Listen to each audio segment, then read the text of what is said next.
तो class 11th के सभी विद्यार्थियों, जैसा मैंने आपसे वादा किया है, अब की बार 90 पार।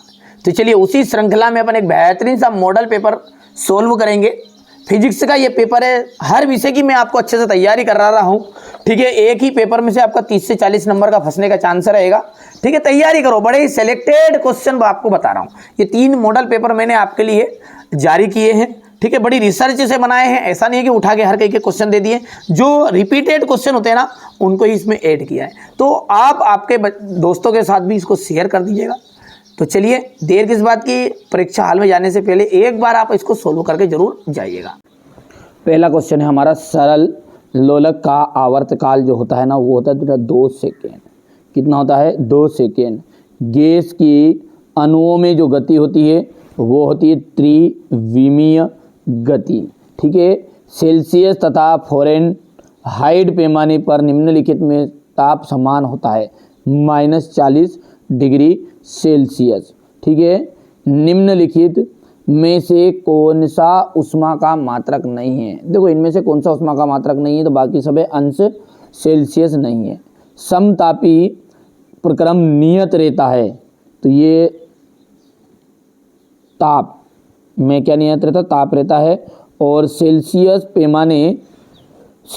पैमाने का परम शून्य ताप होता है -273 डिग्री 0.18 डिग्री सेल्सियस। हो गया भैया। यहाँ से हमारे इंग्लिश मीडियम वाले बच्चे बढ़िया से कंप्लीट करेंगे, ये देख सकते हैं। ध्यान से अच्छे से तैयारी करना पड़ता है ना, इनमें से आपके 100% क्वेश्चन पूरे के पूरे आ रहे हैं। अब है प्रति बल का विमीय सूत्र। प्रति बल का जो विमीय सूत्र है ना, वो क्या है आपका?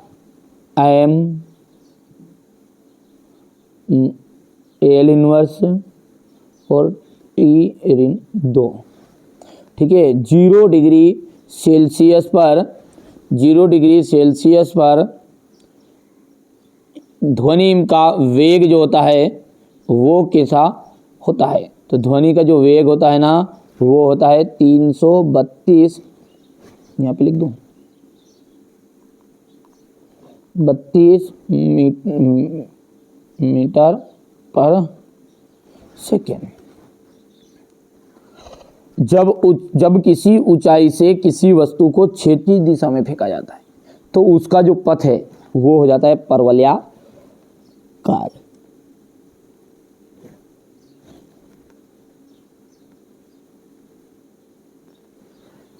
तरंगे केवल द्रव्यात्मक माध्यम में संचरित होती है, तो यांत्रिक तरंगे।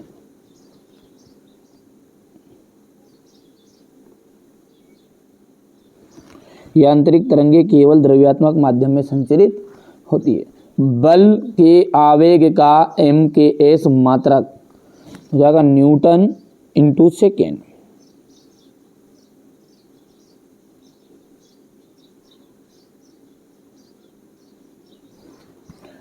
वे सभी निर्देश फ्रेम जिसमें न्यूटन की गति के नियम लागू होते हैं जड़त्वीय फ्रेम कहलाते हैं।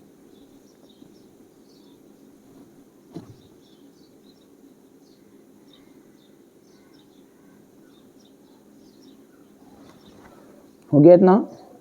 इसके बाद में यहाँ से आपको देखना है, ये क्वेश्चन नंबर 2 एक हो गया है। अगला देखते हैं, अब है जोड़ी।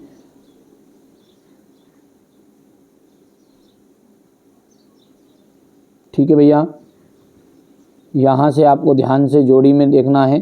पहला जो है,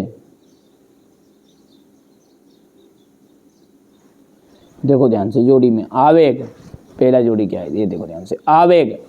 आवेग का आपका जाएगा बल इंटू समय अंतराल। विस्थापन अपना जाएगा यहाँ पर, ये गैस समीकरण PV बराबरी पे nRT है ये। और अध्यारोपण का सिद्धांत,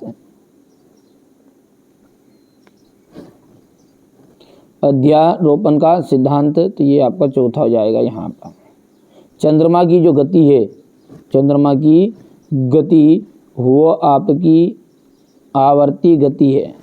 और गुरुत्वाकर्षण नियतांक का जाएगा अदिश राशि। हो गया भैया, इतना कंप्लीट। चलिए इसके बाद में यहाँ पर अपन बात करेंगे ये यहाँ से आप इंग्लिश मीडियम वाले बच्चे बढ़िया से कंप्लीट करेंगे। अब है एक वाक्य में उत्तर। जी और जी का सूत्र लिखना है। यहाँ से देख सकते हैं क्वेश्चन नंबर 4 जो जी और जी का सूत्र मैंने लिख दिया है। किसी वस्तु का भार पृथ्वी के केंद्र पर कितना होता है, तो ये 0 होता है। किसी ताप पर गैस के अणुओं की गतिज ऊर्जा 0 हो जाती है, किस ताप पर, तो भैया परम शून्य ताप पर। कौन सा ताप है वो, परम शून्य ताप।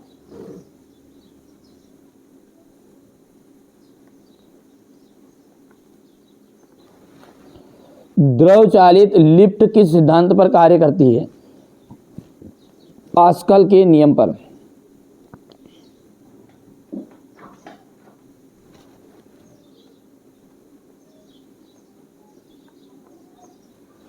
कोणीय संवेग तथा जड़त्व आघूर्ण में संबंध, तो कोणीय संवेग बराबर ही होता है जड़त्व आघूर्ण इंटू कोणीय वेग। तो यहाँ पे लिख देता हूं मैं इसको,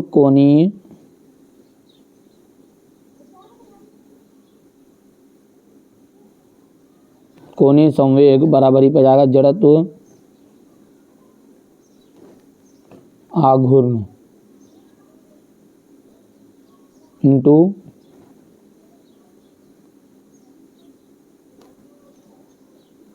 कोणीय वेग। हो गया इतना। चलिए यहाँ से क्वेश्चन नंबर 4 को ध्यान से देखेंगे इंग्लिश मीडियम वाले बच्चे। अब है अगला आपका सत्य और असत्य। ठीक है, चलिए तो सत्य सत्य में देखेंगे। किसी गैस का ताप बढ़ाने पर अणुओं की गति ऊर्जा घट जाती है क्या, ठीक है, तो यहाँ से अपन देखेंगे गौर से, तो घट जाती है नहीं बढ़ जाती है, तो ये आपका हो जाएगा असत्य। दूसरे की बात अपन करेंगे, गतिज घर्षण का मान सीमांत घर्षण से हमेशा कम होता है, तो ये आपका सत्य रहेगा। बल बराबरी पे द्रव्यमान इंटू त्वरण, ये भी आपकी राइट बात रहेगी। और इसके बाद में जाएगा गैस के दाब का त्वरण, दाब का अच्छा कहाँ लिख दिया, गैस के दाब के कारण उसके अणुओं का पात्र दीवारों से टकराना है, ये आपका भैया यहाँ पर है ना सत्य रहेगा। और प्रत्येक ग्रह सूर्य के चारों ओर वृत्ताकार कक्षा में चक्कर लगाते हैं, तो ये आपका असत्य रहेगा। हो गया इतना, ये देख लो। अब क्वेश्चन नंबर 5 को देखो ध्यान से, यहाँ से ये हो जाएगा आपका इतना। क्वेश्चन नंबर 6 से देखो, एक समान त्वरित गति के लिए वेग समय ग्राफ खींचिए। साइकिल में मरघाट क्यों लगाए जाते हैं। क्रिकेट का खिलाड़ी तेज गति से आती हुई गेंद को पकड़ने के लिए अपने हाथ को पीछे की ओर क्यों खींचता है। सीमांत घर्षण क्या है। बंदूक से गोली चलाते समय उसे पीछे की ओर धक्का क्यों लगता है। तीव्र गति से आ रही बस एकाएक रुकने पर यात्री आगे की ओर गिरते हैं क्यों। हो गया इतना। यहाँ से क्वेश्चन नंबर 9 देख सकते हैं आप। जी का मान कहाँ अधिकतम और कहाँ न्यूनतम होता है। ऊष्मागतिकी का प्रथम नियम लिखिए। परम शून्य ताप क्या है, इसके नीचे भी ताप हो सकता है क्या, ठीक है। वोल्टेज में नियतांक क्या है, इसका मान बताइए। इंजन की दक्षता से क्या अभिप्राय है। ऊष्मा की चालकता गुणांक का मात्रक तथा विमी सूत्र लिखिए। आगे की बात करें तो न्यूटन का सार्वत्रिक गुरुत्वाकर्षण का नियम बताना है। चंद्रमा पर वायुमंडल की अनुपस्थिति के का कारण बताइए।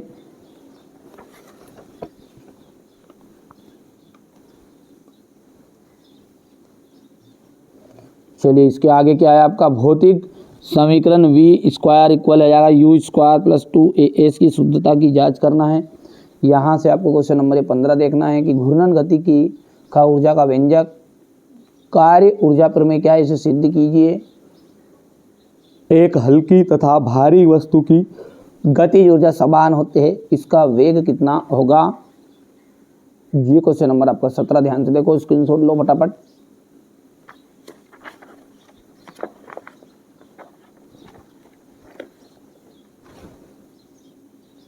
यहाँ पर देखिएगा ये क्वेश्चन नंबर 18 है आपका। ये क्वेश्चन नंबर 19 से समाकलन विधि से गति के तृतीय नियम का निगमन कीजिएगा।